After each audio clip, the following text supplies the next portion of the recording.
Hello everyone, I am Sunny your physics teacher. Welcome back to my YouTube channel.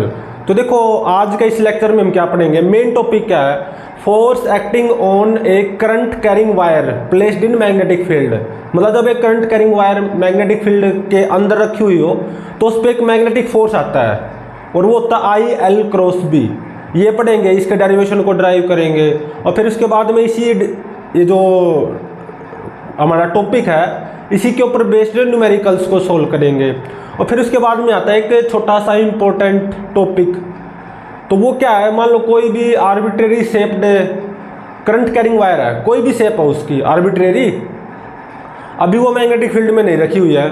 जब हम उसको magnetic field के अंदर रख देंगे ना तो वो सर्कल की शेप ले लेगी। ठीक है, उस पर नेट फोर्स तो जीरो रहेगा और वो सर्कल की शेप ले लेगी और उसके अंदर है ना, करंट कैरिंग वायर के अंदर एक टेंशन डेवलप्ड हो जाएगी। वो टेंशन कितनी होगी वो फाइंड आउट करेंगे। और फिर उसके बाद में हम क्या पढ़ेंगे, दो पैरेलल करंट कैरिंग वायर्स हैं और दोनों में सेम डायरेक्शन में करंट फ्लो कर रहा है तो दोनों अट्रैक्ट करती है, हम सब जानते हैं। तो पर यूनिट लेंथ पे कितना मैग्नेटिक फोर्स आता है वो निकालेंगे। और फिर इसके बाद में जो इसका जो सेकंड केस है पैरेलल करंट कैरिंग वायर्स का ही, जब दोनों में अपोजिट डायरेक्शन में करंट फ्लो करे तो वो रिपेल करती हैं, तो उसमें पर यूनिट लेंथ में कितना मैग्नेटिक फोर्स आता है वो पढ़ेंगे। और फिर उसके बाद में हम क्या करेंगे, फोर्स ऑन परपेंडिकुलर वायर, और फिर उसके ऊपर बेस्ड एक न्यूमेरिकल को सोल्व करेंगे। तो आज का जो मेन टॉपिक है ना वो तो क्या है, force acting on current carrying wire placed in magnetic field. Force acting on current carrying wire placed in magnetic field. मतलब कोई भी करंट कैरिंग वायर है मैग्नेटिक फील्ड में रखी हुई हो तो उस पर एक फोर्स एक्ट करता है मैग्नेटिक फील्ड की वजह से। उसको आप मैग्नेटिक फोर्स भी बोल सकते हो, आपकी मर्जी है, लेकिन कितना एक्ट करता है वो इस डेरिवेशन में ड्राइव करेंगे। ठीक है, तो देखो मान लो ऐसे मैग्नेटिक फील्ड एग्जिस्ट कर रही है बी, मान लो यूनिफॉर्म मैग्नेटिक फील्ड है। ठीक है, और मेरे पास एक स्ट्रेट करंट कैरिंग वायर है। ठीक है, straight current carrying wire, area of cross section मान लो ए है और इसकी लंबाई कितनी है एल। ठीक है, और number of electrons per unit volume वो है एन। ठीक है ना, इलेक्ट्रॉन डेंसिटी। और मान लो इस वायर में करंट फ्लो कर रहा है, कितना आई करंट फ्लो कर रहा है इस वायर में। तो करंट के अपोजिट डायरेक्शन में इलेक्ट्रॉन्स का फ्लो होता है, तो इसके अंदर जो इलेक्ट्रॉन्स हैं वो इस डायरेक्शन में, करंट के अपोजिट डायरेक्शन में दौड़ रहे होंगे एक तरह से। ठीक है ना, और इलेक्ट्रॉन्स की स्पीड क्या होगी, ड्रिफ्ट वेलोसिटी। ठीक है ना, तो इलेक्ट्रॉन्स की जो स्पीड होगी एक तरह से, वो जो इलेक्ट्रॉन्स ऐसे दौड़ रहे होंगे जब इस वायर में ऐसे करंट फ्लो कर रहा होगा, इलेक्ट्रॉन्स की स्पीड वो क्या होगी vd, जिसको ड्रिफ्ट वेलोसिटी भी बोलते हैं। ठीक है ना, अब देखो करंट के अलोंग और इस वायर के अलोंग मैंने यूनिट वेक्टर मान लिया, मान लो एन कैप, इस डायरेक्शन के along unit vector N cap. तो लेंथ वेक्टर है ना, जो लेंथ वेक्टर उसको क्या लिखा जाएगा, देखो लेंथ वेक्टर है ना, करंट के अलोंग लेते हैं, उसको क्या लिखेंगे, लंबाई मतलब मैग्नीट्यूड इनटू में डायरेक्शन, वो एन कैप यूनिट वेक्टर। ठीक है, और ड्रिफ्ट वेलोसिटी वेक्टर को कैसे लिखा जाएगा, ड्रिफ्ट वेलोसिटी का मैग्नीट्यूड vd, भाई किसी वेक्टर को ऐसे ही तो लिखते हैं, उसका मैग्नीट्यूड इनटू में उस वेक्टर के अलोंग डायरेक्शन या यूनिट वेक्टर। इलेक्ट्रॉन्स ऐसे दौड़ रहे हैं इतनी स्पीड से, तो ड्रिफ्ट वेलोसिटी मतलब वेक्टर फॉर्म में क्या लिखा जाएगी, मैग्नीट्यूड इनटू में यूनिट वेक्टर। इस डायरेक्शन के अलोंग यूनिट वेक्टर क्या हो जाएगा, माइनस एन कैप, है ना। सही बात है। तो देखो करंट दौड़ रहा है वायर में, तो इलेक्ट्रॉन्स का फ्लो हो रहा है, सीधी सी बात है, तभी तो करंट फ्लो करेगा वायर में। अब चार्ज फ्लो हो रहा है एक तरह से, फ्लोइंग चार्ज मैग्नेटिक फील्ड में रखा हुआ है, ठीक है ना। तो उस पर मैग्नेटिक फोर्स भी आता है, क्यू वी क्रॉस बी, हम इसको जानते हैं। तो एक इलेक्ट्रॉन पे फोर्स वो क्या आएगा, फोर्स ऑन ईच इलेक्ट्रॉन, या किसी भी इलेक्ट्रॉन पे फोर्स क्या आएगा, वेक्टर फॉर्म में बताओ। क्यू इंटू में वी क्रॉस बी कर दो, चार्ज ऑन इलेक्ट्रॉन क्या होता है, माइनस ई, इंटू में वी क्रॉस बी। तो वेलोसिटी तो ऐसे है ना इलेक्ट्रॉन्स की, ऐसे मतलब एक तरह से ड्रिफ्ट वेलोसिटी है ना, और वेक्टर फॉर्म में क्या आएगी, वी डी इंटू में माइनस एन कैप, वी हो गया ये क्रॉस बी, मैग्नेटिक फील्ड ऐसे, ठीक है, सही है। इस वायर में ऐसे करंट फ्लो कर रहा, तो इलेक्ट्रॉन्स ऐसे दौड़ेंगे ना विद कितनी रफ्तार, वी डी, तो इलेक्ट्रॉन्स की वेलोसिटी ये हो जाएगी ना। और मेरे को ये भी पता है कि जो वायर में करंट फ्लो करता है ना, वो N E A V D के बराबर होता है, N E A V D. ये रिलेशन हमने करंट इलेक्ट्रिसिटी वाले चैप्टर में फाइंड आउट किया था, ठीक है ना, I is equal to N E A V D. तो ये तो हर इलेक्ट्रॉन पे फोर्स आ गया, और इस वायर में कितने इलेक्ट्रॉन्स होंगे, number of electrons per unit volume N into में इस वायर का वॉल्यूम जो कि ए एल। तो टोटल इलेक्ट्रॉन्स पे टोटल मिला के फोर्स, वही तो इस करंट कैरिंग वायर पे नेट फोर्स हो जाएगा।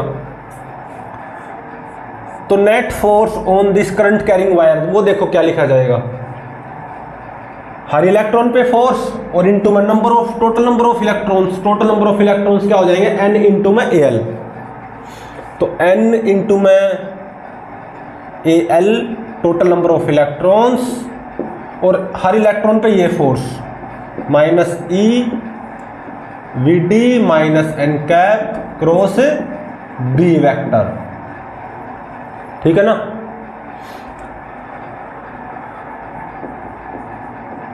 अब देखो इसको क्या लिखेंगे, एन ई ए एल, और माइनस साइन को आगे लगा लो, minus N E A L और minus V D N cap cross B, ऐसा ही होगा। और जब आप इस माइनस साइन को अंदर ले जाओगे तो क्या हो जाएगा, एन ई ए एल, इस माइनस साइन को अंदर ले जाओगे, देखो ए क्रॉस बी वेक्टर किसके बराबर होता है, minus of B cross A vector के बराबर। तो इस माइनस साइन को अंदर ले जाओगे तो बी वेक्टर आगे आ जाएगा, और ये क्रॉस और ये minus V D N cap, ऐसा ही ना। A cross B vector, general बात करें क्रॉस प्रोडक्ट की, ए क्रॉस बी वेक्टर क्या होता है, minus of B cross A. तो माइनस को अंदर लेके जाओगे तो ये आगे आ जाएगा और ये बाद में आ जाएगा, ठीक है, ठीक है ना। अब क्या करो, ये जो वीडी है ना, ये तो वीडी तो मैग्नीट्यूड है, इसको बाहर लेके आ सकते हो, एन ई ए और ये वीडी है ना, और इस माइनस साइन को भी इनफैक्ट बाहर ले आओ, माइनस एन ई ए और ये वी डी और ये माइनस, ये बाहर आ गया, ठीक है। अभी यहां पे एल भी बचा हुआ है, ठीक है ना, और बी क्रॉस एन कैप, ठीक है।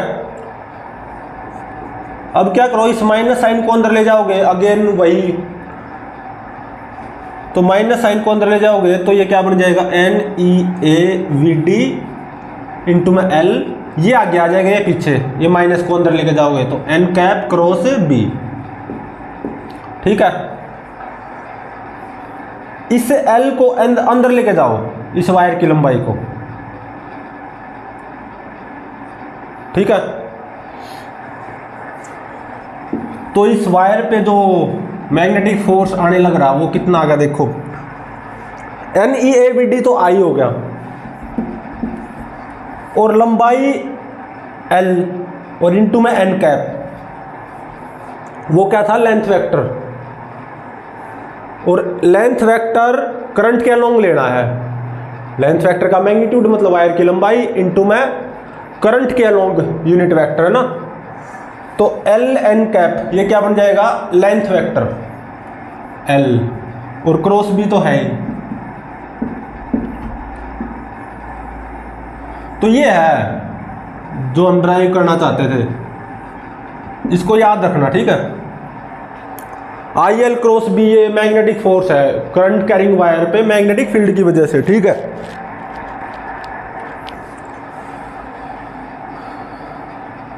और डायरेक्शन क्या आएगी इस मैग्नेटिक फोर्स की, ऑब्वियसली एल क्रॉस बी के अलोंग। इस मैग्नेटिक फोर्स की डायरेक्शन क्या आएगी, ऑब्वियसली एल क्रॉस बी के अलोंग।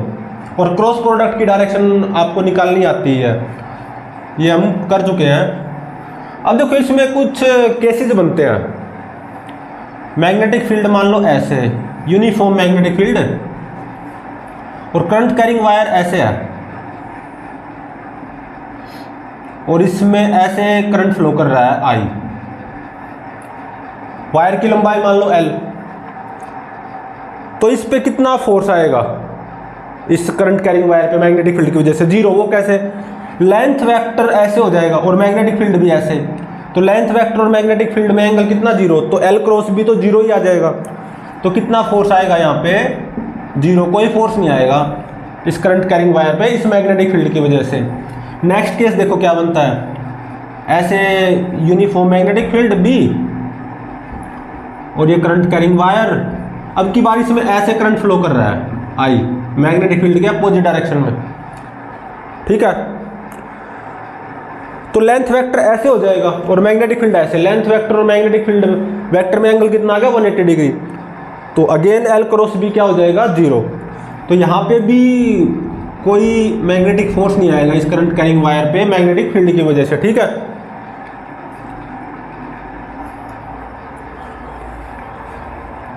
तो ये इसका डेरिवेशन है, ये रिजल्ट है। आई एल क्रॉस बी इसको याद रखना, एल क्रॉस बी के अलोंग आता है magnetic force on current carrying wire due to magnetic field. ठीक है,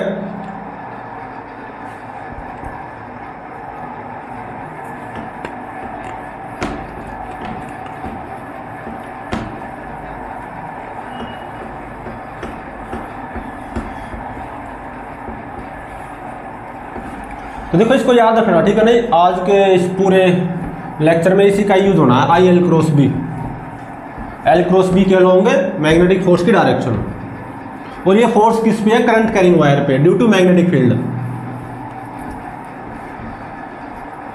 अब एक चीज देखो, मान लो कुछ ऐसी शेप में वायर है, ये ए पॉइंट और ये सी पॉइंट। ठीक है,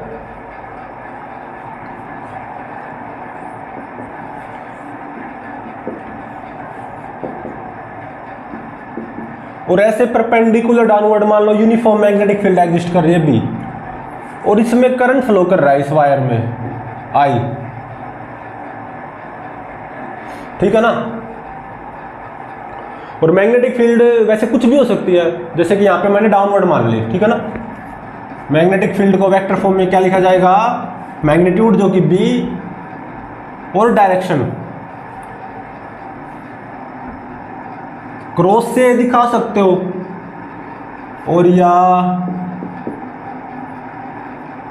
कैसे माइनस के कैप से, या तो क्रॉस से दिखा लो डायरेक्शन, या unit vector minus K cap से, क्योंकि magnetic field uniform magnetic field मैंने डाउनवर्ड मानी है ना, परपेंडिकुलर डाउनवर्ड, तो मान लो माइनस के कैप से दिखा लो। ठीक है, तो मैग्नेटिक फील्ड वेक्टर फॉर्म में ऐसे लिखा जाएगा ना, मैग्नीट्यूड इनटू में यूनिट वेक्टर। तो इस करंट कैरिंग वायर पे कुछ मैग्नेटिक फोर्स आएगा, ऑब्वियसली आएगा। तो वो कैसे निकाल लें? ये तो स्ट्रेट तो है नहीं, है करंट कैरिंग वायर, हमने तो स्ट्रेट के लिए पढ़ा है। तो वो कैसे निकालना होगा आपको? देखो ये जो ए और सी है ना, ए पॉइंट और ये सी पॉइंट, देखो इसको हम कैसे महसूस कर सकते हैं जब हमने इस पे मैग्नेटिक फोर्स निकालना हो। तो ए पॉइंट को पकड़ लो, मतलब इनिशियल पॉइंट को और फाइनल पॉइंट को, ए और सी पॉइंट को। इस वायर में आई करंट फ्लो कर रहा था ना। अब क्या मानो मेरे पास एक स्ट्रेट वायर है, ठीक है, जिसमें उतना ही करंट फ्लो कर रहा है आई, ठीक है ना, और ये इसी मैग्नेटिक फील्ड में रखी हुई है।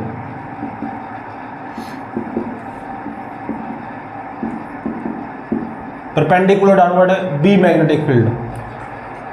तो इस पे कितना फोर्स आएगा? कितना आएगा? I L cross B. L vector क्या हो जाएगा? AC vector cross magnetic field, ठीक है।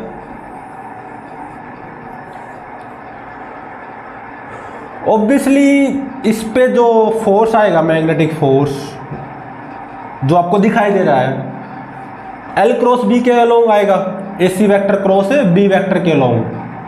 तो ऐसे आएगा ना मैग्नेटिक फोर्स।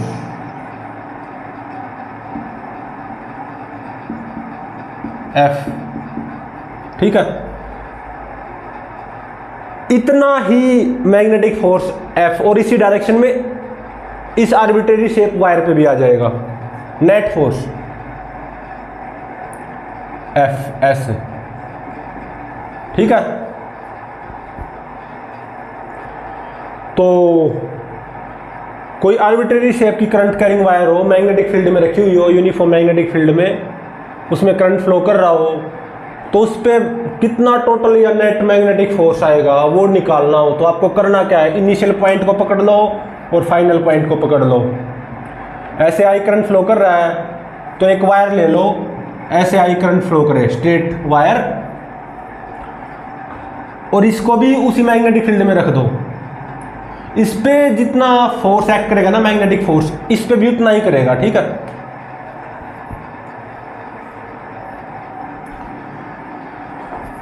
तो इस ट्रिक को याद रखना, इस कॉन्सेप्ट को। Arbitrary shape wire current flow कर रहा है, उसमें यूनिफॉर्म मैग्नेटिक फील्ड में रख दी। इस पे फोर्स कैसे निकाल लें? इस पे तो हमने निकालना सीखा ही नहीं था, स्ट्रेट करंट कैरिंग वायर पे निकालना सीखा था। तो क्या करो, उसी मैग्नेटिक फील्ड में एक स्ट्रेट करंट कैरिंग वायर रख दो, एसी, इसमें भी उतना ही करंट फ्लो करवा दो जितना इसमें कर रहा है। अब इस पे तो मैग्नेटिक फोर्स निकाल ही सकते हो ना, I L length vector current के along AC vector cross B, तो ये तो निकाल ही सकते हो। डायरेक्शन क्या आएगी? L cross B. First vector AC vector या लेंथ वेक्टर के अलोंग अंगूठा, और मैग्नेटिक फील्ड के अलोंग ये उंगली। तो थप्पड़ तो ऐसे लग रहा ना, ऐसे, तो ऐसे आएगा ना मैग्नेटिक फोर्स। तो यहाँ पे जितना और जिस डायरेक्शन में मैग्नेटिक फोर्स आएगा उतना ही और उसी डायरेक्शन में इस केस में आ जाएगा मैग्नेटिक फोर्स, ठीक है।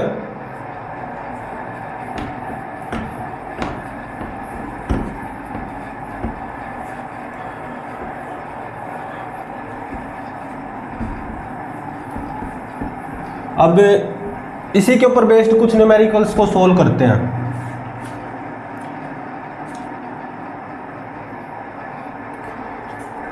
तो देखो फर्स्ट न्यूमेरिकल में क्या गिवन है, मान लो ऐसे करके इस डायरेक्शन में यूनिफॉर्म मैग्नेटिक फील्ड एग्जिस्ट कर रही है बी, ठीक है, और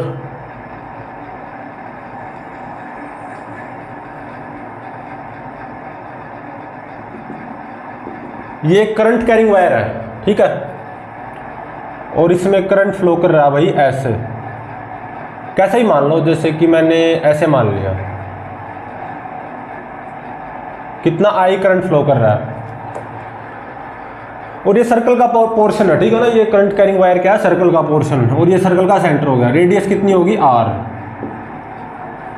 तो इस करंट कैरिंग वायर पे मैग्नेटिक फोर्स कितना एक्ट करेगा वो निकालना है। तो हमने सीखा क्या है, जब कोई आर्बिट्ररी शेप की वायर हो उस पर मैग्नेटिक फोर्स कैसे निकालें। इनिशियल पॉइंट और फाइनल पॉइंट को पकड़ लो, ठीक है। ये जैसे कि ए पॉइंट और ये सी पॉइंट, ये ए पॉइंट हो गया और ये सी पॉइंट हो गया। ए से सी से कनेक्टेड एक वायर लगा दो, स्ट्रेट वायर। इसमें ए से सी करंट फ्लो कर रहा है ना, तो इसमें भी ए से सी फ्लो करवा दो और इसको उसी मैग्नेटिक फील्ड में रख दो, ठीक है। तो ये एसी लंबाई कितनी होगी, √2r ही होगी ना। पाइथागोरस लगा दो ना, तो ये लंबाई कितनी आ जाएगी, √2r। तो इस वायर पे जो फोर्स आएगा ना, मैग्नेटिक फोर्स, वही मैग्नेटिक फोर्स इस वायर पे आ जाएगा, ये पक्का है। तो इस पे तो निकाल ही सकते हो स्ट्रेट करंट कैरिंग वायर। तो I L cross B, I L cross B, मतलब पहले हम मैग्नीट्यूड निकाल रहे हैं। लेंथ वेक्टर का मैग्नीट्यूड √2r, मैग्नेटिक फील्ड का मैग्नीट्यूड b, और लेंथ वेक्टर और मैग्नेटिक फील्ड इनके बीच में एंगल कितना है।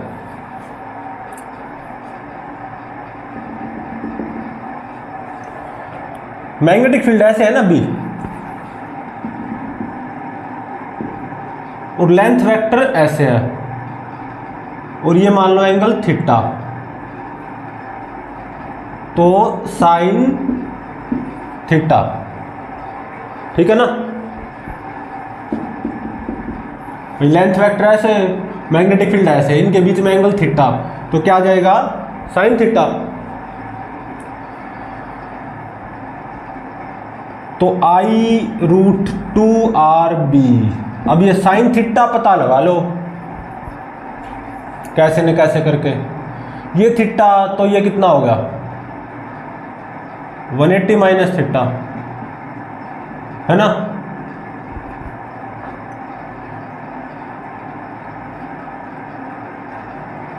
ठीक है ना। और ये 90 डिग्री, तो ये कितना हो गया, 90, और ये एंगल मान लो अल्फा प्लस 180 माइनस थीटा, ये कितना होना चाहिए, 180 डिग्री। 180 से 180 कैंसल, तो अल्फा कितना आ गया, थीटा माइनस 90, है ना। तो साइन थीटा कैसे निकालोगे,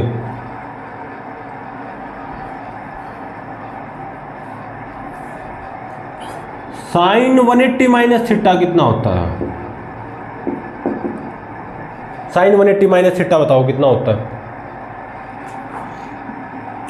180 पे चेंज नहीं होता, तो साइन साइन रहेगा, और 180 माइनस समथिंग मतलब कौन सा क्वाड्रेंट हो गया, सेकंड, तो साइन थीटा। सेकंड क्वाड्रेंट में साइन पॉजिटिव होता है ना, तो इसलिए आगे पॉजिटिव, तो साइन 180 माइनस थीटा, तो साइन थीटा ही होता है ना। तो साइन 180 माइनस थीटा जो होगा ना, वही क्या हो जाएगा, साइन थीटा। और साइन 180 माइनस थीटा ये कितना आएगा, इस राइट एंगल ट्रायंगल से, दिस परपेंडिकुलर बाय में दिस हाइपोटेन्यूस, परपेंडिकुलर कितना, r, बाय में दिस हाइपोटेन्यूस √2r, r से r कैंसिल, ये आ गया 1/√2। तो साइन 180 माइनस थीटा बोल दो या साइन थीटा, ये कितना आ गया, 1/√2। तो बस साइन थीटा की वैल्यू 1/√2 यहाँ पे पुट कर दो, तो ये कितना आ गया, IRB। ये तो आ गया मैग्नेटिक फोर्स का मैग्नीट्यूड। अब डायरेक्शन क्या होगी, तो देखो लेंथ वेक्टर ऐसे, मैग्नेटिक फील्ड ऐसे, लेंथ वेक्टर और मैग्नेटिक फील्ड किस प्लेन में लाई कर रहे हैं, व्हाइट बोर्ड के ही प्लेन में लाई कर रहे हैं। तो L क्रॉस B, थप्पड़ बाहर की तरफ आया ना, फर्स्ट वेक्टर जो L वेक्टर है उसके अलोंग अंगूठा ले जाओ, और सेकंड वेक्टर जो मैग्नेटिक फील्ड वेक्टर है उसके अलोंग बाकी उंगली, और जिस प्लेन में ये दोनों वेक्टर है ना उस प्लेन में अपने हाथ को ले लो। तो थप्पड़ बाहर की तरफ आया ना, तो मैग्नेटिक फोर्स इतना आएगा और आउटवर्ड, ठीक है, IRB।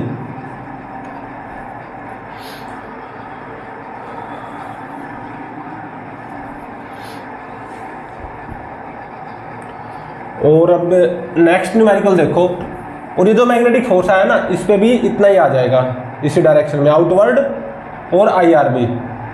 हमने तो इस सर्कल वायर पे निकालना था ना, पूरा सर्कल नहीं था, क्या था सर्कल का 3/4, उस पे IRB ही आ जाएगा, मैग्नेटिक फोर्स और बाहर की तरफ, ठीक है।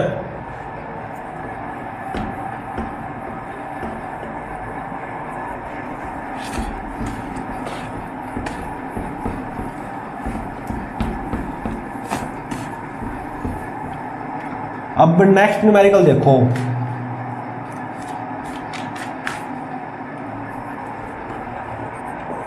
सेकंड न्यूमेरिकल देखो, ये एक्स एक्सिस, ये वाई एक्सिस, ये जेड एक्सिस। एक्स एक्सिस के अलोंग यूनिफॉर्म मैग्नेटिक फील्ड है,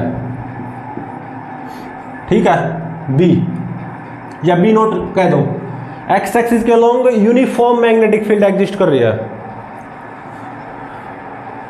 और मेरे पास एक करंट कैरिंग वायर है कुछ ऐसे करके,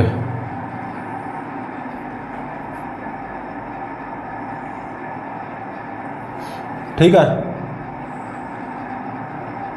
यहां से स्टार्ट है ऐसे ऐसे करके, यहां पे एंड है, और ऐसे करंट फ्लो कर रहा है।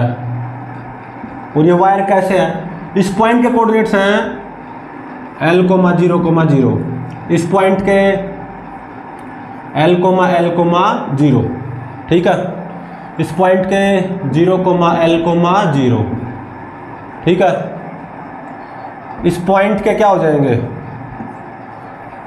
x coordinate 0, y coordinate L, z coordinate L, इस पॉइंट के x कोऑर्डिनेट L है ना, और y कोऑर्डिनेट भी L, z कोऑर्डिनेट भी L।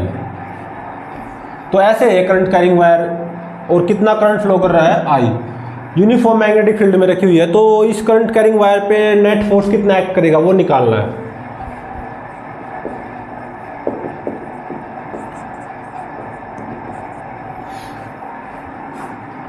ए और ये पॉइंट सी, तो इस वायर पे उतना ही फोर्स एक्ट करेगा जितना एक स्ट्रेट वायर लगा लो, ए पॉइंट ये और ये सी पॉइंट। ए पॉइंट के कोऑर्डिनेट्स क्या है, L,0,0 और सी के L,L,L। ऐसा बोला था ना, इनिशियल पॉइंट और फाइनल पॉइंट को कनेक्ट कर दो, एक स्ट्रेट वायर मान लो। इसमें ऐसे करंट फ्लो कर रहा है तो इसमें भी ए से सी फ्लो करवा दो, ठीक है। और ध्यान रहे ये जो वायर है ना ये XY प्लेन में नहीं है, व्हाइट बोर्ड के प्लेन में नहीं है, ध्यान रहे, ठीक है ना। ये AC यही है, क्या ये XY प्लेन में आएगी, व्हाइट बोर्ड के प्लेन में नहीं आएगी, कोऑर्डिनेट से ही पता चल रहा है। उतना ही करंट फ्लो करवा दो भाई इसमें। तो लेंथ वेक्टर क्या आ जाएगा, AC वेक्टर ना, करंट के लॉन्ग, और ये क्या हो जाएगा L-L 0 0 I cap, L-0 L J cap, L-0 L K cap. और मैग्नेटिक फील्ड क्या है वेक्टर फॉर्म में, B नॉट I कैप। तो इस पे मैग्नेटिक फोर्स क्या आएगा, IL क्रॉस B, वही उस पे आ जाएगा क्योंकि मैं ये आपको बता चुका हूं। तो एक बार L क्रॉस B निकाल लो, ठीक है, डिटरमिनेंट मेथड से। Length 0 LL, magnetic field B not 0 0। कैसे सोल्व करते हैं आपको पता होना चाहिए, प्लस माइनस प्लस लगा लो, प्लस I कैप कितना आएगा, इसको और इसको छुपा लो, L इंटू में 0 जीरो, माइनस एल इंटू में जीरो जीरो, तो आई कैप में आएगा जीरो। अब ये माइनस और ये जे कैप, तो जे कैप में कितना आएगा, इसको और इसको छुपा लो, ठीक है। जीरो इंटू में जीरो जीरो, और एल इंटू में B naught L B naught, और माइनस आगे तो minus L B note J cap, plus K cap में कितना आएगा, इसको और इसको छुपा लो, जीरो इंटू में जीरो जीरो, ठीक है ना, और एल इंटू में B naught minus L B naught, minus sign भी तो होता है ना, दिस माइनस दिस होता है ना, तो एल क्रॉस बी कितना आ गया, L B note J cap minus L B not K cap, ठीक है।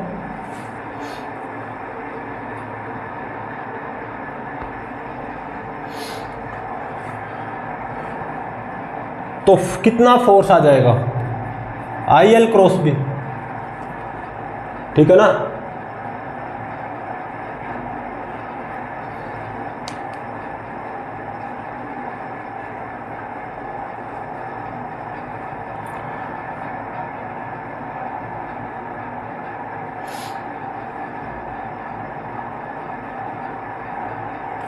तो आई एल क्रॉस बी कर दो, आई इंटू में L cross B, L B naught को कॉमन ले लो,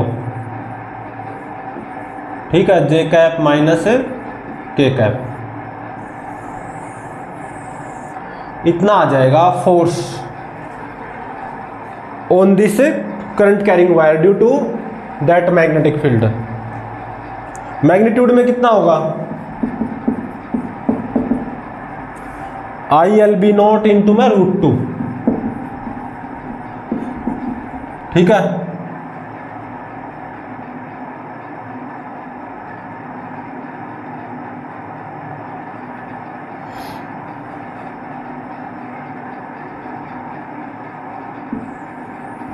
तो ये आंसर होगा, सेम आंसर। वेक्टर फॉर्म में मैग्नेटिक फोर्स इतना आएगा और मैग्नेटिक फोर्स का मैग्नीट्यूड इतना आएगा, ठीक है।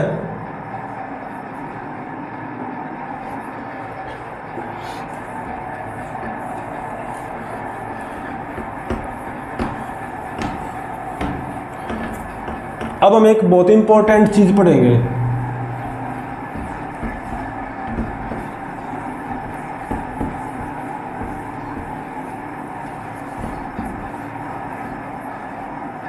तो देखो मान लो कोई भी आर्बिट्रेरी करंट कैरिंग वायर है, ऐसे ही आर्बिट्रेरी शेप, और इसमें ऐसे आई करंट फ्लो कर रहा है, ठीक है, कर रहा भाई। अभी ये किसी मैग्नेटिक फील्ड में नहीं रखी है, ठीक है, तो आराम से रखी हुई है ये वायर, लेकिन कोई मैग्नेटिक फील्ड नहीं है, तो इस वायर में कोई टेंशन नहीं आएगी और ये इसी आर्बिट्रेरी शेप में रहेगी, सेम शेप, आराम से रहेगी, ठीक है। अब देखो जब मैं इसको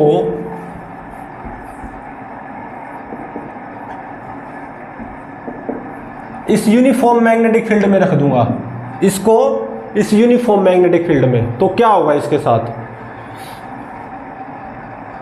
ये तुरंत है ना सर्कल की शेप ले लेगी। वो कैसे, वो समझाऊंगा मैं अभी। कितना करंट फ्लो कर रहा है, आई, ये यूनिफॉर्म मैग्नेटिक फील्ड में रख दी, परपेंडिकुलर डाउनवर्ड है, ठीक है, मैग्नेटिक फील्ड। इस वायर को मैंने इसमें रख दिया, इस यूनिफॉर्म मैग्नेटिक फील्ड में, तो ना तुरंत ये वायर बिल्कुल सर्कल की शेप ले लेगी। उसका कारण क्या होगा, मैं उसको समझाने जा रहा हूं, ठीक है। तो देखो इस वायर पे छोटे छोटे लंबाई के एलिमेंट है ना, जैसे मैंने ये ले लिया, एल वेक्टर ऐसे आ जाएगा, आई एल क्रॉस बी, ऐसे फोर्स आएगा वेरी स्मॉल, लेंथ और मैग्नेटिक फील्ड के दोनों के परपेंडिकुलर और एल क्रॉस बी के अलोंग, तो ये आ गया मान लो DF1 फोर्स, ठीक है, एल क्रॉस बी,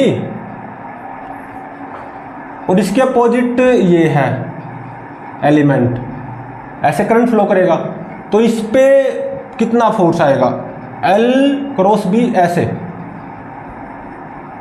जितना लंबाई ये थी इतनी लंबाई एलिमेंट ये है, तो DF1 ही आ जाएगा। ऐसे ही मान लो ये एलिमेंट लोगे इस वायर का छोटा सा, इसमें ऐसे करंट फ्लो करेगा ना, तो लंबाई वेक्टर ऐसे आएगा वेरी स्मॉल, तो L क्रॉस B की डायरेक्शन में ऐसे फोर्स आ जाएगा वेरी स्मॉल DF2। तो इसके अपोजिट जैसे कि मान लीजिए है ऐसे करंट फ्लो कर रहा है, तो लेंथ वेक्टर ऐसे, तो L क्रॉस B ऐसे आएगा फोर्स DF2, ठीक है ना। ऐसे जैसे मान लो ये लगा लो एक एलिमेंट वेरी स्मॉल, इस पे कैसे आएगा L क्रॉस B ऐसे आएगा ना फोर्स DF3, और इसके सामने वाला एलिमेंट ये L क्रॉस B ऐसे आ जाएगा DF3। तो क्या ऐसा नहीं लग रहा कि इस आर्बिट्रेरी शेप वायर को खींचा जा रहा है? हाँ, मैग्नेटिक फोर्स ही इसको ऐसे खींच रहा है, DF1 DF2 DF3, है ना।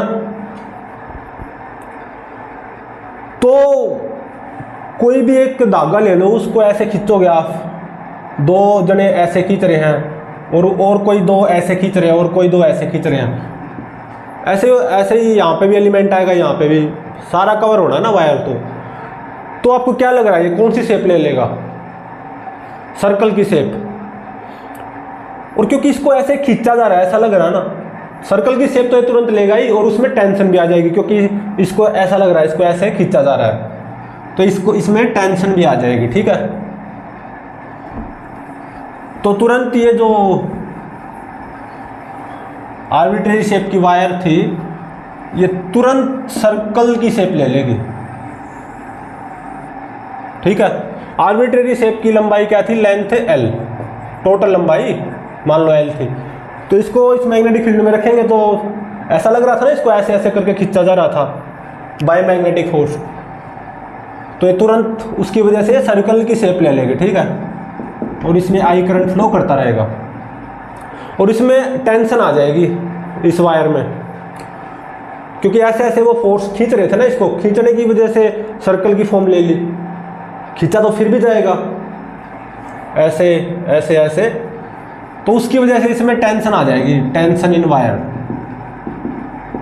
वायर में खिंचाव पैदा होता है ना, टाइटनेस, इस वायर में एक तरह से टाइटनेस आ जाएगी, ठीक है, टेंशन जिसको बोलते हैं। लेकिन वो कितनी आएगी वो निकालना, ठीक है। तो अब देखो, सर्कल की शेप तो ले ली इसने मैग्नेटिक फील्ड के अंदर रखते ही, लेकिन इस पे नेट फोर्स तो जीरो है। कैसे? इस पोर्शन पे ऐसे आएगा फोर्स, इस पोर्शन के अपोजिट पोर्शन पे ऐसे फोर्स आएगा DF1 इस पे ऐसे आएगा DF2, छोटे छोटे एलिमेंट पे, इस पे DF2, ऐसे सारे कैंसिल हो जाने हैं, इस पे ऐसे DF3 आएगा, और इस पोर्शन के ऐसे DF3 आ जाएगा, छोटे छोटे एलिमेंट पे ऐसे फोर्स आएंगे, इनकी वजह से इसमें टेंशन रहेगी, और ये सर्कुलर शेप में बना रहेगा, ठीक है। लेकिन नेट फोर्स देखो, क्या इस वायर पे जीरो नहीं है? DF1 से DF1 कैंसिल, DF2 से DF2, DF3 से DF3, नेट फोर्स जीरो है, लेकिन इसमें वायर में टेंशन रहेगी, ठीक है। लेकिन ये बात हो रहा है नेट फोर्स क्या रहेगा? जीरो इस वायर पे, लेकिन टेंशन रहेगी, और ये वायर सर्कुलर रहेगी। अब सर्कुलर हो गई थी मैग्नेटिक फील्ड में रखते ही, तुरंत सर्कुलर शेप इसने ले ली थी, ठीक है। तो नेट फोर्स क्या रहना है? जीरो, अभी पता चला था। टेंशन रहेगी, लेकिन कितनी रहेगी वो निकालनी है, और सर्कुलर शेप में रहेगी अब ये वायर। मान लो इसकी रेडियस हुई r, तो कोई r बता सकता है कितना होगा? 2 पाई r l के बराबर हो जाएगा ना, 2 पाई r l के बराबर, तो r कितना आ गया? l बाय 2 पाई। अब इसमें कितनी टेंशन डेवलप्ड होगी इस वायर में, वो कैसे निकाल लें? तो देखो नेट फोर्स तो इस पे क्या रहेगा? जीरो। तो क्या करो, इसका पोर्शन ले लो, जैसे कि यहाँ से यहाँ तक का, क्या ले लिया मैंने, ये इतना वायर का पोर्शन, ठीक है। ये सेंटर हो गया, ये रेडियस r, और मान लो ये कितना एंगल सबटेंड कर रहा है टोटल, ये आर्क 2 थीटा ऐसा मान लो, मतलब थीटा ये और थीटा ये, ठीक है। और मैग्नेटिक फील्ड में तो है ही,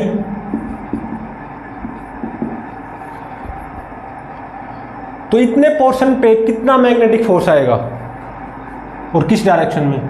तो क्या करो, इनिशियल और फाइनल पॉइंट को मिला दो और आई एल क्रॉस भी निकाल दो, आई और ये लंबाई ये कितनी आएगी, ये आर और ये एंगल 90 डिग्री, तो ये कितना आ जाएगा, आर साइन थीटा आ जाएगा ना, आर साइन थीटा ये आ जाएगा, तो 2r साइन थीटा। आई लंबाई का मैग्नीट्यूड, क्योंकि कोई भी आर्बिट्रेरी शेप की वायर हो उस पर मैग्नेटिक फोर्स कैसे निकालते हैं, इनिशियल और फाइनल पॉइंट को मिला लो और इसको कैसे कंसीडर कर लो, इतनी लंबाई की स्ट्रेट वायर है और उसमें ऐसे आई करंट फ्लो कर रहा है, उस पर जो फोर्स आता है इस पे भी उतना ही आएगा और उसी डायरेक्शन में। तो आई और लंबाई का मैग्नीट्यूड इतना और मैग्नेटिक फील्ड का मैग्नीट्यूड बी, लेंथ और मैग्नेटिक फील्ड में एंगल कितना 90, तो साइन 91, तो इस पे इतना फोर्स आ जाएगा इतने पोर्शन पे। और किस डायरेक्शन में, एल क्रॉस बी ना, तो लेंथ वेक्टर ये और मैग्नेटिक फील्ड अंदर की तरफ, तो ऊपर की तरफ आएगा और वही इस वायर पे आ जाएगा फोर्स ऊपर की तरफ, कितना I2RB साइन थीटा, ठीक है ना। और ये हमें पता है कि इस वायर में टेंशन रहेगी और ये पोर्शन इसी वायर का तो है, तो यहाँ पे टेंशन मान लो T, तो यहाँ पे जो टेंशन T होगी वो इस पोर्शन को ऐसे खींचेगी ना, टेंशन तो ऐसे ही खींचती है, और यहाँ पे जो टेंशन सेम ही होगी T, वो इस पोर्शन को ऐसे खींचेगी, सही बात है।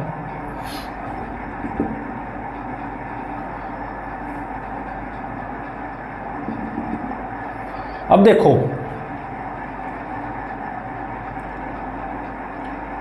ये एंगल 90 डिग्री होगा ना, ये एंगल पता कर सकते हो ये कितना आएगा, बिल्कुल कर सकते हैं। ये थीटा, तो ये कितना हो जाएगा 90 माइनस थीटा, तो ये कितना हो जाएगा थीटा, तो ये 90 माइनस थीटा, तो ये कितना आ गया थीटा। सिमिलरली ये एंगल भी क्या हो जाएगा थीटा, ठीक है ना।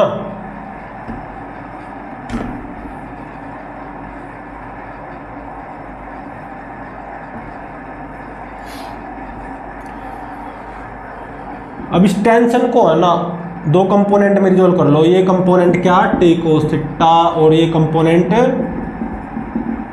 टी साइन थीटा, ऐसे इस टेंशन को ये कंपोनेंट टी कोस थीटा और ये कंपोनेंट टी साइन थीटा, तो टी कोस थीटा से टी कोस थीटा कैंसिल हो चुका है। और देखो इस पे नेट फोर्स तो जीरो था, तो इतने पोर्शन पे भी जीरो होना चाहिए, तो F किसके बराबर आ जाएगा T sine theta plus T sine theta, इस पे नेट फोर्स जीरो करोगे जब आप, तो F कितना आ गया T sine theta plus T sine theta 2t sine theta. और F कितना आया था, तो यहां पे मैंने इरेज किया था I 2r sine theta into में B, है ना।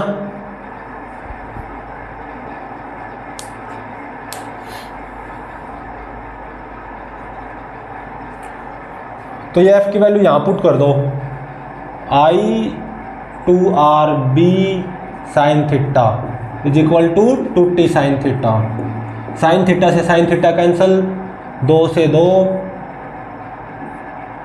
तो टेंशन कितनी आ गई IRB। तो इस वायर में कितनी टेंशन डेवलप्ड रहेगी IRB, मतलब ये current carrying wire arbitrary shape, total लंबाई कितनी L, करंट फ्लो कर रहा है I, इसको यूनिफॉर्म मैग्नेटिक फील्ड में रख दिया तो ये तुरंत है ना सर्कल की शेप ले लेगी, और उस सर्कल की रेडियस r वो कितनी होगी L/2π, और इस पे नेट फोर्स 0 रहेगा इस वायर पे, और इस वायर में टेंशन आ जाएगी और वो कितनी आएगी IRB, ठीक है। R कितना L/2π, ठीक है, इंटू में B। तो इसी कॉन्सेप्ट को जेई पूछ चुका है, ठीक है, इसको एक क्वेश्चन के तहत थ्रू ए क्वेश्चन या थ्रू ए न्यूमेरिकल इस कॉन्सेप्ट को पूछा जा चुका है, ठीक है, जेई में। तो अब ये पता चल गया ना, कोई भी आर्बिट्रेरी करंट कैरिंग वायर हो क्लोज्ड, उसमें कुछ करंट फ्लो कर रहा है, उसको मैग्नेटिक फील्ड में रखोगे तो तुरंत सर्कल की शेप ले लेगी और उसमें टेंशन भी आ जाएगी, और इस पे नेट फोर्स क्या रहेगा 0, और टेंशन आएगी इतनी IRB बोल दो या IL/2π इंटू में B, ठीक है।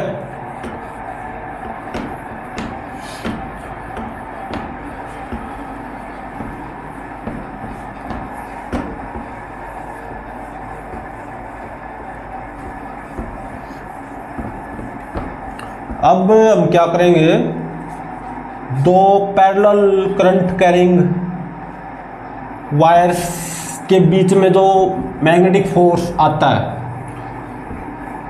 पैरेलल करंट कैरिंग वायर में अगर करंट सेम डायरेक्शन में फ्लो कर रहा है तो फोर्स ऑफ अट्रैक्शन आएगा, और अपोजिट डायरेक्शन में फ्लो कर रहा है दोनों वायर्स में तो रिपल्सन फोर्स आता है बिटवीन वायर्स, ठीक है। तो magnetic force acting between two parallel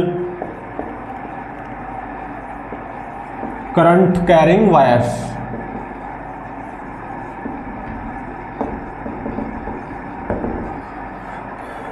first one is क्या, दोनों वायर में करंट सेम डायरेक्शन में फ्लो कर रहा हो, करंट इन सेम डायरेक्शन।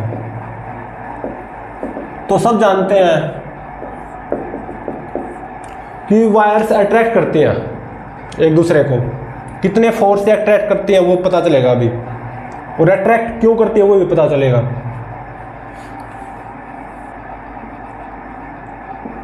तो देखो मान लो ये भी इनफाइनाइट वायर है और ये भी इनफाइनाइट वायर है, इसमें I1 करंट फ्लो कर रहा है, इसमें I2, देख सकते हो सेम डायरेक्शन में करंट फ्लो कर रहा है, तो ये इसको अट्रैक्ट करेगी और ये इसको अट्रैक्ट करेगी। कैसे, क्यों? तो देखो इसका एक पोर्शन मान लो, कितनी लंबाई L, ठीक ठाक लंबाई का, जैसे कि L लंबाई का, ठीक है। वायर तो इनफाइनाइट है, इसका एक पोर्शन मान लिया मैंने L लंबाई का। तो अब देखो इस वायर की वजह से यहां मैग्नेटिक फील्ड सेम आएगी, और मान लो दोनों वायर्स के बीच की सेपरेशन है D, तो यहां हर जगह है, इस वायर की वजह से मैग्नेटिक फील्ड डाउनवर्ड आएगी, और कितनी सेम μ0 I1/2πd। इसकी वजह से यहां पे इस वायर के हर पॉइंट पे मैग्नेटिक फील्ड डाउनवर्ड आएगी, और कितनी सेम μ0 I1/2πd, क्योंकि इनफाइनाइट वायर है ना। अब एक तरह से ऐसा नहीं लग रहा कि ये वायर इस यूनिफॉर्म मैग्नेटिक फील्ड में रखी हुई है, क्योंकि इसकी वजह से, इस वायर की वजह से यहाँ पे मैग्नेटिक फील्ड डाउनवर्ड बन रही है, और इतनी, तो ऐसा नहीं लग रहा कि ये वायर यूनिफॉर्म मैग्नेटिक फील्ड में रखी हुई है, इतनी यूनिफॉर्म मैग्नेटिक फील्ड में, ठीक है।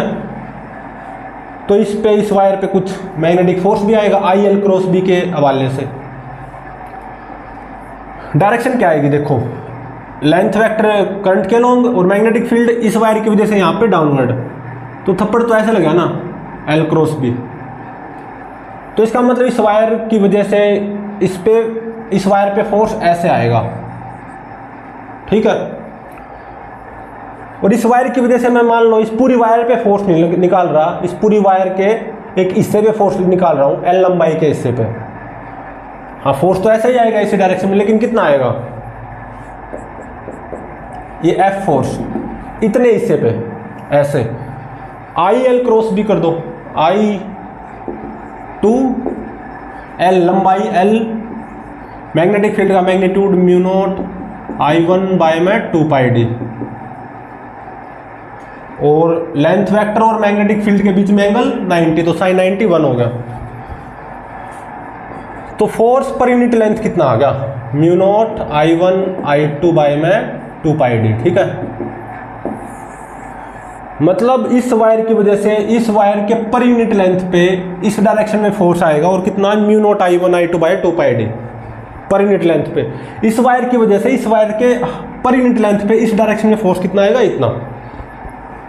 तो मतलब एक तरह से ये वायर इसको अट्रैक्ट कर रही है, तो ऐसे ये वायर भी इसको अट्रैक्ट करेगी। कैसे, इस वायर की वजह से यहाँ पे मैग्नेटिक फील्ड क्या आएगी, बाहर की तरफ आएगी ना, तो इस वायर पे कैसे फोर्स आएगा, L क्रॉस बी।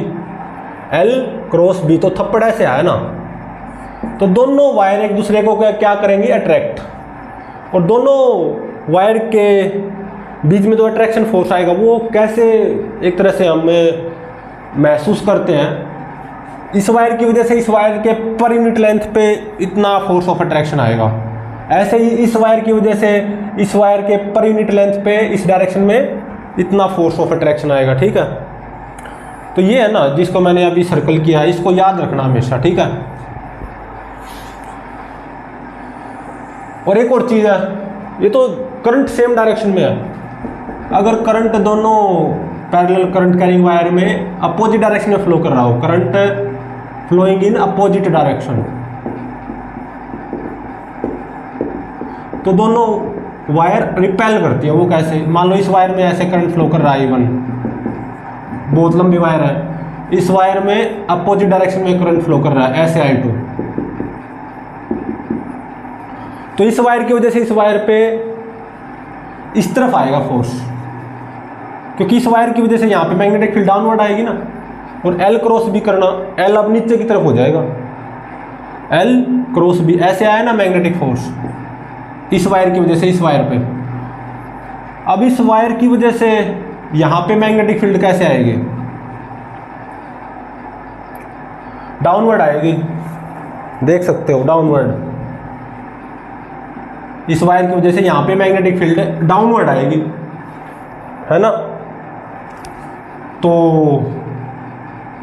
एक तरह से ये वायर भी मैग्नेटिक फील्ड में रखी हुई है, तो इस करंट कैरिंग वायर पे मैग्नेटिक फोर्स आना चाहिए L क्रॉस बी के अलोंग, तो L करंट के अलोंग और मैग्नेटिक फील्ड डाउनवर्ड है ना इस वायर की वजह से यहाँ पे, तो थप्पड़ इस तरफ आया ना, तो देख सकते हो ये वायर इस पे ऐसे फोर्स लगा रही है, ये वाली वायर इस पे ऐसे फोर्स लगा रही है, तो दोनों के बीच में क्या है, रिपल्सन फोर्स, तो दोनों वायर रिपेल करेंगी और यहाँ पे दोनों वायर अट्रैक्ट करेंगी। मतलब दो पैरेलल करंट कैरिंग वायर हो, सेम डायरेक्शन में करंट फ्लो कर रहा हो तो दोनों अट्रैक्ट करती हैं, अपोजिट डायरेक्शन में करंट फ्लो कर रहा हो तो दोनों रिपेल करती हैं। और पर यूनिट लेंथ पे फोर्स ऑफ अट्रैक्शन या फोर्स ऑफ रिपल्सन वो कितना आता है, इतना, ठीक है।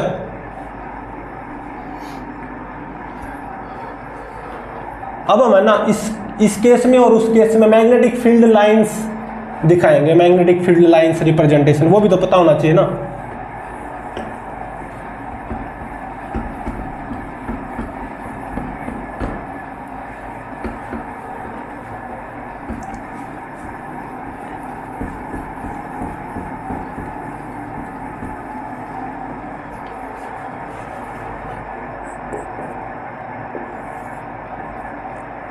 ये करंट कैरिंग वायर है, सेम डायरेक्शन में करंट फ्लो कर रहा है, ठीक है, इनफाइनाइट करंट कैरिंग वायर है,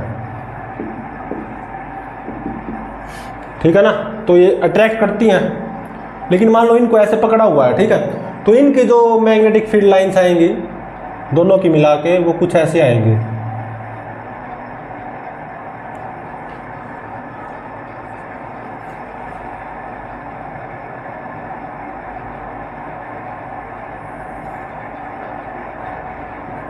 मैग्नेटिक फील्ड लाइंस हैं ये, ठीक है ना।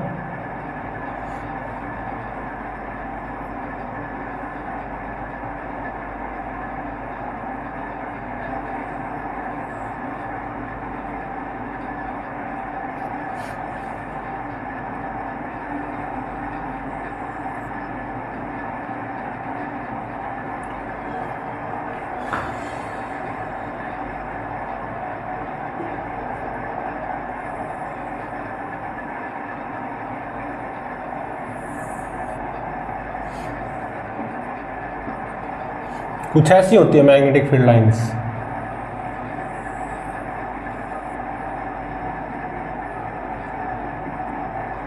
ठीक है, जब दोनों वायर में करंट सेम डायरेक्शन में फ्लो कर रहा हो और इनफाइनाइट करंट कैरिंग वायर्स हैं, ठीक है, कुछ ऐसी ही मैग्नेटिक फील्ड लाइंस होंगी। तो देख सकते हो यहाँ पे है ना, ध्यान से देखो, यहाँ पे कोई मैग्नेटिक फील्ड लाइन नहीं है, मतलब यहाँ पे मैग्नेटिक फील्ड क्या रहेगी, जीरो। दोनों में मान लो सेम करंट फ्लो कर रहा है, तो इसकी वजह से यहाँ पे मिडल पे मैग्नेटिक फील्ड ऐसे आएगी, इसकी वजह से उतनी ही ऐसे आ जाएगी। तो यहाँ पे नेट मैग्नेटिक फील्ड कितनी बचेगी, यहाँ पे जीरो। तो देख सकते हो यहाँ पे मैंने कोई मैग्नेटिक फील्ड लाइन बनाई भी नहीं है, ठीक है। और दूसरा केस क्या बनेगा, जब दोनों वायर्स में करंट अपोजिट डायरेक्शन में फ्लो करेगी, तो मैग्नेटिक फील्ड लाइंस कैसे दिखाई देंगी।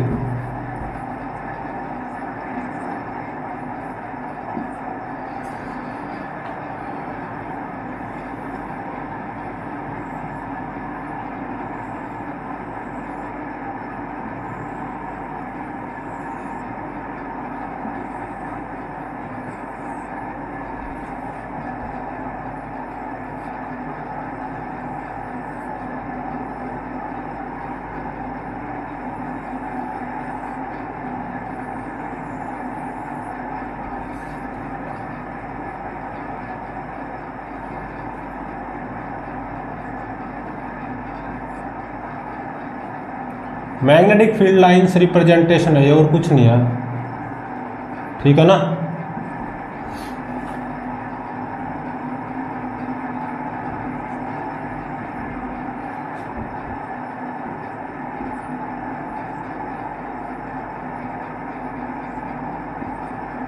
ठीक है, और यहां पे सेंटर पे ऐसे बनेगी ना मैग्नेटिक फील्ड। एक देखो यहाँ पे सेंटर पे जो मैग्नेटिक फील्ड लाइन आएगी ना, वो क्या आएगी, इस व्हाइट बोर्ड के प्लेन के परपेंडिकुलर और डाउनवर्ड। तो उसको मैं यहाँ पे ऐसे दिखा रहा हूं, ठीक है। करंट कैरिंग वायर ये है और ये है, ये कोई करंट कैरिंग वायर नहीं है, ये यहाँ पे मैग्नेटिक फील्ड लाइन है सेंटर पे, ठीक है, डाउनवर्ड, परपेंडिकुलर डाउनवर्ड। और ये भी जो ये आपको कर्व्ड मैग्नेटिक फील्ड लाइंस दिखाई दे रही हैं, ये इस व्हाइट बोर्ड के प्लेन में नहीं है, इस व्हाइट बोर्ड के प्लेन के परपेंडिकुलर, समझ रहे हो। ये जो nearly circular magnetic field lines आपको दिखाई दे रही है, ऐसे ही यहाँ पे ये इस व्हाइट बोर्ड के प्लेन में नहीं है, इस व्हाइट बोर्ड के प्लेन के परपेंडिकुलर है ये nearly circular magnetic field lines जो कि आपको दिखाई दे रही है। यहाँ पे कोई मैग्नेटिक फील्ड लाइन मैंने दिखाई नहीं है, क्योंकि मैग्नेटिक फील्ड बिल्कुल सेंटर पे क्या बनेगी, जीरो। यहाँ पे सेंटर पे मैग्नेटिक फील्ड जीरो नहीं बनेगी, ये दिखाई है मैंने मैग्नेटिक फील्ड लाइन यहाँ पे। और ये क्या है, ऐसे नहीं है, व्हाइट बोर्ड के प्लेन में नहीं है, व्हाइट बोर्ड के प्लेन के परपेंडिकुलर डाउनवर्ड, लेकिन उसको यहाँ पे दिखाना हो तो ऐसे दिखाया जाएगा ना। और ये आपको पता ही है कि क्लोजनेस या क्राउडनेस ऑफ मैग्नेटिक फील्ड लाइन से मैग्नेटिक फील्ड का मैग्नीट्यूड बताती है, स्ट्रेंथ। जितनी ज़्यादा क्राउडनेस होती है वहाँ पे उतनी ज़्यादा मैग्नेटिक फील्ड भी पाई जाती है।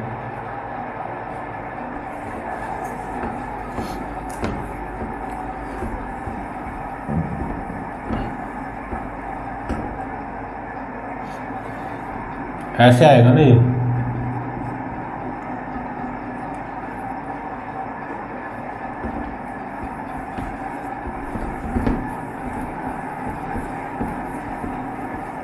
तो tangent to magnetic field line किसी पॉइंट पे मैग्नेटिक फील्ड की डायरेक्शन बताती है, ठीक है।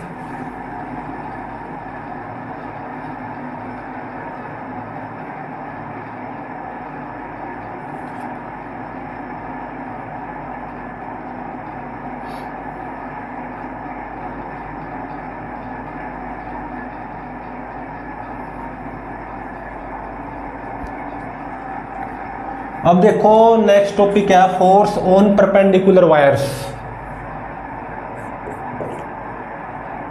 फोर्स ऑन परपेंडिकुलर वायर्स या मैग्नेटिक फोर्स बोल दो, फोर्स ऑन परपेंडिकुलर वायर।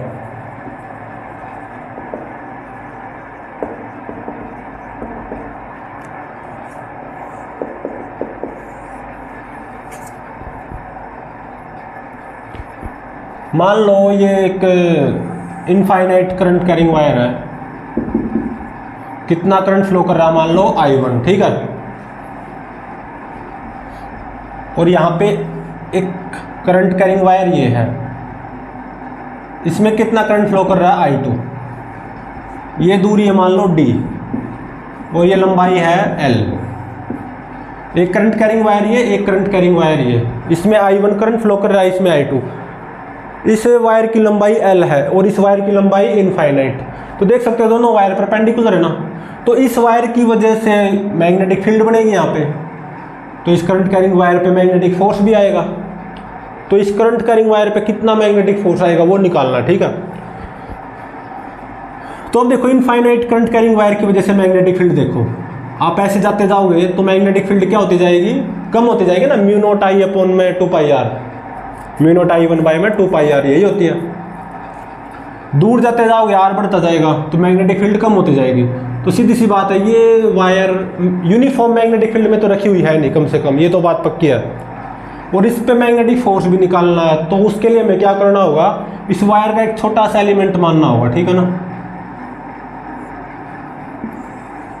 कितना दूर है ये इस वायर से एलिमेंट, x डिस्टेंस दूर, और कितनी लंबाई का, dx लंबाई का। तो यहां से x डिस्टेंस दूर, यहां पे मैग्नेटिक फील्ड क्या बनेगी इस पूरे एलिमेंट में, इस वायर की वजह से म्यू नॉट I1 बाय में 2πx। और उसकी वजह से इस छोटे से एलिमेंट पे फोर्स क्या आएगा, IL क्रॉस B लगा दो तो वेरी स्मॉल आएगा फोर्स, I मतलब I2, लेंथ का मैग्नीट्यूड dx, मैग्नेटिक फील्ड का मैग्नीट्यूड इस वायर की वजह से यहाँ पे मैग्नेटिक फील्ड कितनी है, म्यू नॉट I1 बाय में 2πx। और लेंथ वेक्टर ऐसे मैग्नेटिक फील्ड ऐसे डाउनवर्ड आएगी ना इस वायर की वजह से यहाँ पे, तो sin 91। और ये फोर्स देखो इस वायर की वजह से यहाँ पे मैग्नेटिक फील्ड आई, और कितनी आई, म्यू नॉट I1 बाय में 2πx। उसकी वजह से इस छोटे से एलिमेंट पे, करंट कैरिंग एलिमेंट पे very small amount of force आएगा df, ये इतना। डायरेक्शन क्या होगी, L क्रॉस B, ऊपर की तरफ है ना, तो ऊपर की तरफ आएगा फोर्स df, ठीक है। और इतना, लेकिन मेरे को तो इस पूरी वायर पे टोटल मैग्नेटिक फोर्स निकालना है ना, तो दोनों तरफ क्या कर दो, integrate, mu naught I1 I2 by में 2π dx बाय में x इंटीग्रेशन। अब with the help of this element ये मेरी पूरी वायर कवर हो जाए। तो देखो जब ये एलिमेंट यहाँ पे आएगा तो x कितना बन जाएगा, d, लोअर लिमिट d। ये एलिमेंट चलता चलता यहाँ पे पहुंचेगा, पूरी वायर कवर होगी ना, तो जब ये एलिमेंट यहाँ पे पहुंचेगा तो x कितना हो जाएगा, L प्लस d।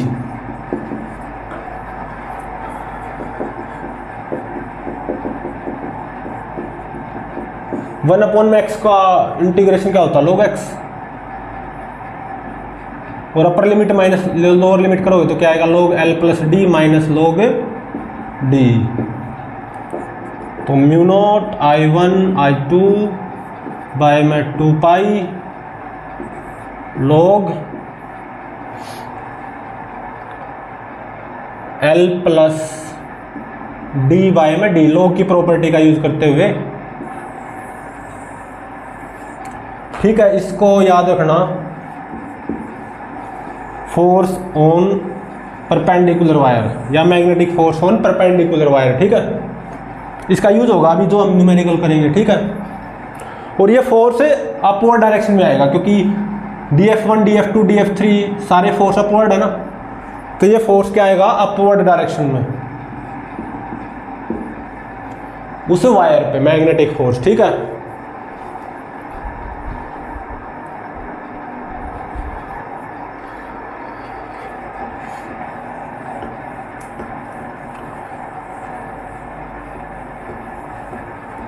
इसको मैं लिख देता हूँ यहाँ पे कॉर्नर में, क्योंकि हम एक न्यूमेरिकल करने जा रहे हैं जिसमें इसका यूज होगा।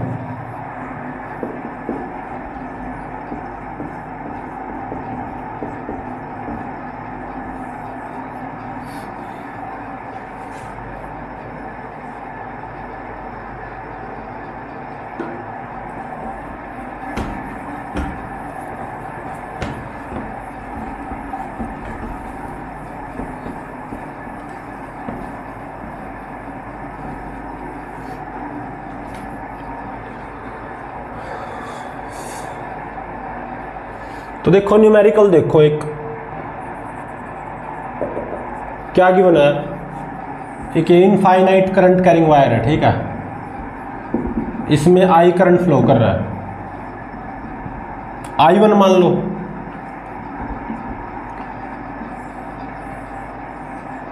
और ये एक square shaped current carrying wire है, इसमें I2 करंट फ्लो कर रहा है, ठीक है। ऐसे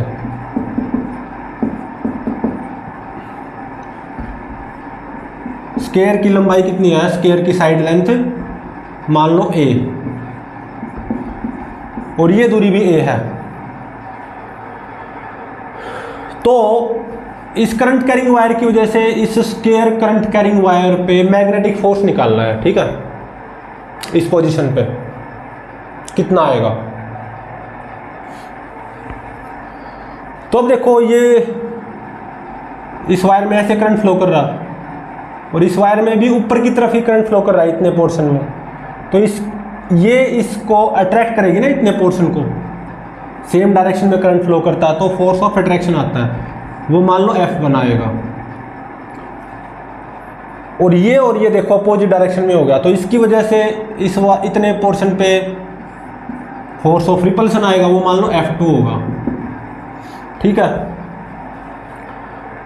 इस वायर की वजह से इतने पोर्शन पे मान लो ऊपर की तरफ F3 फोर्स आएगा, ऊपर की तरफ ही आएगा, हमने अभी तो किया L क्रॉस B के लॉन्ग, और इतने पोर्शन पे इस वायर की वजह से फोर्स L क्रॉस B नीचे की तरफ आएगा, और वो मान लो F4 आएगा।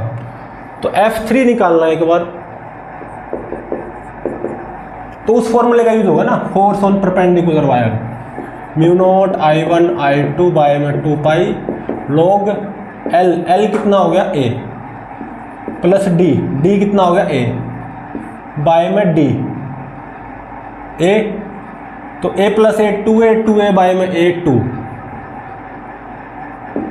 तो F4 भी इतना ही आ जाएगा, mu naught I1 I2 by में 2 पाई लॉग 2, उसी फॉर्मूले से। तो F3 और F4 तो बराबर आ गए मैग्नीट्यूड में, तो F3 और F4 क्या हो जाएंगे, कैंसल। अब F1 देखना, दो parallel current carrying wire same direction में करंट फ्लो कर रहा है, तो इसलिए तो ये इसको अट्रैक्ट करेगी बाय F1 फोर्स, और पर यूनिट लेंथ पे कितना फोर्स ऑफ अट्रैक्शन आता है, mu naught I1 I2 by में 2 पाई D क्या बन जाएगा यहाँ पे A पर यूनिट लेंथ पे, और इसकी लंबाई क्या है, A है।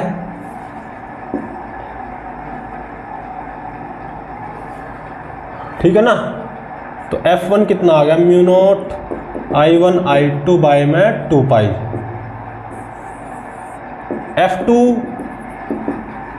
रिपल्सन फोर्स आएगा, अपोजिट डायरेक्शन में करंट है ना, तो ये इसको क्या करेगी, रिपेल। तो पर यूनिट लेंथ पे फोर्स ऑफ रिपल्सन वही formula, mu naught I1 I2 upon में 2 पाई D क्या बन जाएगा 2A, ठीक है ना। पर यूनिट लेंथ पे है तो, और इसकी लंबाई कितनी है इस पोर्शन की A, तो F2 कितना आ गया, mu naught I1 I2 by में 4 पाई, तो देख सकते हो F1 F2 से ज़्यादा है, तो F1 को F2 से ज़्यादा दिखाओ। ये फोर्स तो कैंसिल हो चुके हैं, लेकिन F1 F2 से ज़्यादा है, तो नेट फोर्स अट्रैक्शन आएगा ना इस पूरे current carrying square current carrying wire पे, नेट फोर्स क्या आएगा इस तरफ अट्रैक्टिव, क्योंकि F1 अट्रैक्टिव F2 रिपल्सिव से क्या है ज़्यादा, तो नेट फोर्स क्या आएगा F1 माइनस F2, बड़े माइनस छोटा, तो F1 माइनस F2 कर लो, mu naught I1 I2 by में 2 पाई 1 माइनस 1 बाय 2, तो कितना आ गया, mu naught I1 I2 by में 4 पाई, ये आंसर हो जाएगा। और इस तरफ आएगा फोर्स, ठीक है ना, इस डायरेक्शन में लेफ्ट की तरफ अट्रैक्टिव। तो इस वायर, ये जो वायर है ना, इस स्क्वायर करंट कैरिंग लूप को क्या करेगी, अट्रैक्ट करेगी, कितने फोर्स से, mu naught I1 I2 by में 4 पाई, ठीक है। इस पोजीशन पे, ठीक है ना, इतने फोर्स से ये अट्रैक्ट करेगी, ठीक है। तो प्लीज चैनल को लाइक शेयर और सब्सक्राइब जरूर करें।